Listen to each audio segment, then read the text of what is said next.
Ika-6 na kabanata.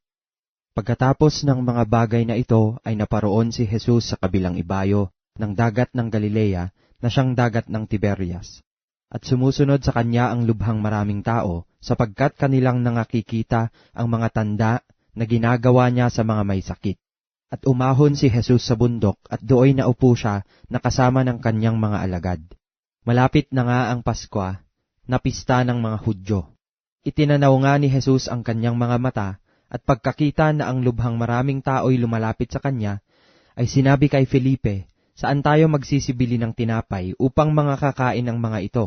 At ito'y sinabi niya upang siya'y subukin, sapagkat nalalaman niya sa kanyang sarili kung ano ang kanyang gagawin. Sumagot si Felipe sa kanya, hindi magkakasya sa kanila ang 200 denaryong tinapay, upang makakain ng kaunti ang bawat isa. Sinabi sa kanya ng isa sa kanyang mga alagad si Andres, na kapatid ni Simon Pedro, may isang batang lalaki rito na mayroong 5 tinapay na sebada at 2 isda. Datapwat gaano na ang mga ito sa ganyang karamihan.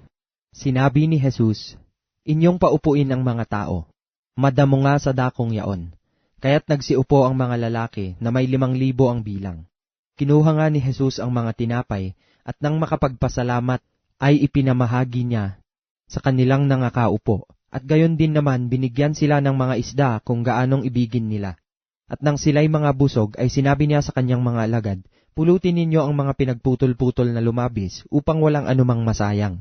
Kaya't kanilang tinipon at nangapuno ang 12 bakol ng mga pinagputol-putol sa 5 tinapay na sebada na lumabis sa nagsikain. Kaya't nang makita ng mga tao ang tandang ginawa niya, ay kanilang sinabi, totoong ito nga ang propeta na paririto sa sanglibutan. Nang mapaghalata nga ni Jesus na sila'y magsisilapit at siya'y agawin, upang siya'y gawing hari, ay muling nagbalik sa bundok na nag-iisa. At nang kinahapunan ay nagsilusong ang kanyang mga alagad sa dagat, at nagsilulan sila sa isang daong, at kanilang tinatawid ang dagat hanggang sa Capernaum. At madilim na nga at hindi dumarating sa kanila si Jesus. At lumalaki ang dagat dahil sa isang malakas na hanging humihihip.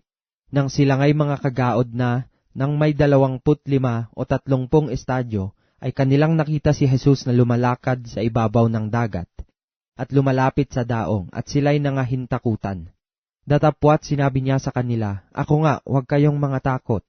Malugod nga nilang tinanggap siya sa daong, at pagdakay dumating ang daong sa lupang kanilang tinutumpa. Nang kinabukasan ay nakita ng karamihang nakatayo sa kabilang ibayo ng dagat, na dooy walang ibang daong, kundi isa, at hindi lumulan sa daong si Jesus na kasama ng kanyang mga alagad, kundi ang kanyang mga alagad lamang ang nagsipaglayag. Gayunman ay may mga daong na nagsidating na mula sa Tiberias malapit sa dako na kanilang kinainan ng tinapay, pagkatapos na makapagpasalamat ang Panginoon. Nang makita nga ng karamihan na wala roon si Jesus, ni ang kanyang mga alagad man, ay nagsilulan sila sa mga daong at nagsidating sa Capernaum na hinahanap si Jesus. At nang siya'y kanilang masumpungan sa kabilang ibayo ng dagat, ay kanilang sinabi sa kanila, Rabay, kailan ka dumating dito? Sinagot sila ni Jesus at sinabi, katotohanang sinasabi ko sa inyo, ako'y inyong hinahanap. Hindi dahil sa inyong nangakitang mga tanda, kundi dahil sa kayo'y nagsikain ng tinapay at kayo'y nangabusog. Magsigawa kayo hindi dahil sa pagkaing napapanis, kundi dahil sa pagkaing tumatagal sa buhay na walang hanggan, na ibibigay sa inyo ng Anak ng Tao, sapagkat siyang tinatakan ng Ama sa makatuwid bagay ang Diyos. Sinabi nga nila sa kanya, ano ang kinakailangan naming gawin upang aming magawa ang mga gawa ng Diyos? Sumagot si Jesus at sa kanila'y sinabi, ito ang gawa ng Diyos, na inyong sampalatayanan yaong kanyang sinugo. Sinabi nga nila sa kanya, ano nga ang inyong ginagawa na pinakatanda upang aming makita at sampalatayanan ka namin? Ano ang ginagawa mo? Nagsikain ang aming mga magulang ng mana sa ilang, gaya ng nasusulat, tinapay na galing sa langit ang sa kanila'y kanyang ipinakain. Sinabi nga sa kanila ni Jesus, katotohanang sinasabi ko sa inyo, hindi si Moises ang nagbigay sa inyo ng tinapay na galing sa langit, kundi ang aking Ama ang nagbibigay sa inyo ng tunay na tinapay na galing sa langit. Sapagkat ang tinapay ng Diyos ay yaong bumababang mula sa langit, at nagbibigay buhay sa sanglibutan. Sa kanya nga'y kanilang sinabi, Panginoon, bigyan mo kaming palagi ng tinapay na ito. Sa kanila'y sinabi ni Jesus, Ako ang tinapay ng kabuhayan.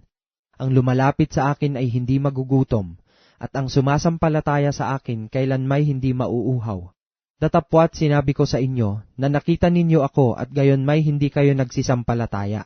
Ang lahat ng ibinibigay sa akin ng Ama ay magsisilapit sa akin, at ang lumalapit sa akin sa anumang paraan ay hindi ko itataboy. Sapagkat bumaba akong mula sa langit, hindi upang gawin ko ang aking sariling kalooban, kundi ang kalooban ng nagsugo sa akin. At ito ang kalooban ng nagsugo sa akin, na sa lahat ng ibinigay niya sa akin, ay huwag kong iwala ang anuman, kundi ibangon sa huling araw. Sapagkat ito ang kalooban ng aking Ama, na ang bawat nakakakita sa anak at sa kanya'y sumampalataya, ay magkaroon ng walang hanggang buhay, at akin siyang ibabangon sa huling araw. Ang mga Hudyo nga ay nagbulong-bulungan tungkol sa kanya sapagkat kanyang sinabi, Ako ang tinapay na bumabang galing sa langit. At kanilang sinabi, Hindi baga ito'y si Jesus ang anak ni Jose, na nakikilala natin ang kanyang ama at ina? Paano ngang sinasabi niya, Ako'y bumabang galing sa langit? Sumagot si Jesus at sa kanila'y sinabi, Huwag kayong magbulong-bulungan. Walang taong makalalapit sa akin maliban ng ang amang nagsugo sa akin, ang sa kanya'y magdala sa akin, at siya'y aking ibabangon sa huling araw. Nasusulat sa mga propeta, at tuturuan silang lahat ng Diyos. Ang bawat nakarinig sa Ama at natuto ay lumalapit sa akin. Hindi saang sino may nakakita sa Ama, kundi yaong nanggaling sa Diyos. Siya ang nakakita sa Ama. Katotohanang sinasabi ko sa inyo, ang sumasampalataya ay may buhay na walang hanggan. Ako ang tinapay ng kabuhayan. Nagsikain ang inyong mga magulang ng mana sa ilang, at sila'y nangamatay. Ito ang tinapay na bumababang galing sa langit, upang ang taong makakain ay huwag mamatay. Ako ang tinapay na buhay, na bumabang galing sa langit. Kung ang sino man ay kumain ng tinapay na ito, siya'y mabubuhay magpakailanman. Oo, at ang tinapay na aking ibibigay ay ang aking laman, sa ikabubuhay ng sanglibutan. Ang mga Hudyo nga'y nangagtatalo, na nangagsasabi, Paanong maipakakain sa atin ng taong ito ang kanyang laman? Sinabi nga sa kanila ni Jesus, Katotohanang sinasabi ko sa inyo, maliban ng inyong kanin ang laman ng anak ng tao at inumin ang kanyang dugo, ay wala kayong buhay sa inyong sarili. Ang kumakain ng aking laman at umiinom ng aking dugo, ay may buhay na walang hanggan. At siya'y aking ibabangon sa huling araw, sapagkat ang aking laman ay tunay na pagkain, at ang aking dugo ay tunay na inumin. Ang kumakain ng aking laman at umiinom ng aking dugo ay nananahan sa akin at ako'y sa kanya. Kung paanong sinugo ako ng amang buhay, at ako'y nabubuhay dahil sa ama, gayon din naman ang kumakain sa akin. Siya na may mabubuhay dahil sa akin. Ito ang tinapay na bumabang galing sa langit, hindi gaya ng mga magulang na nagsikain at nangamatay. Ang kumakain ng tinapay na ito ay mabubuhay magpakailanman. Sinabi niya ang mga bagay na ito sa sinagoga samantalang siya'y nagtuturo sa Kapernaum. Marami nga sa kanyang mga alagad, nang kanilang marinig ito ay nangagsabi, Matigas ang pananalitang ito. Sino ang makaririnig noon? Datapwat pagkaalam ni Jesus sa kanyang sarili na nagbubulong-bulungan ang kanyang mga alagad tungkol dito, sa kanila'y sinabi, Ito bagay nakapagpapatisod sa inyo? Ano nga kung makita ninyong umaakyat ang anak ng tao sa kinaroroonan niya ng una? Ang Espiritu nga ang bumubuhay. Sa laman ay walang anumang pinakikinabang. Ang mga salitang sinalita ko sa inyo ay pawang Espiritu at pawang buhay. Datapwat may ilan sa inyong hindi nagsisisampalataya sapagkat talastas na ni Jesus buhat pa ng una kung sino-sino ang hindi nagsisisampalataya at kung sino ang sa kanya'y magkakanulo. At sinabi niya, Dahil dito'y sinabi ko sa inyo na walang taong makalalapit sa akin maliban na ipagkaloob sa kanya ng Ama. Dahil dito'y marami sa kanyang mga alagad ay nagsitalikod at hindi na nagsisama sa kanya. Sinabi nga ni Jesus sa 12, Ibig ba ninyong magsialis din naman? Sinagot siya ni Simon Pedro, Panginoon, kanino kami magsisiparoon? Ikaw ang may mga salita ng buhay na walang hanggan. At kami nagsisisampalataya at nakikilala namin na ikaw ang banal ng Diyos. Sinagot sila ni Jesus, Hindi baga hinirang ko kayong 12 at ang isa sa inyo ay dyablo? Tinukoy nga niya si Judas na anak ni Simon Iscariote, sapagkat siya ang sa kanya'y magkakanulo, palibhasa'y isa sa 12.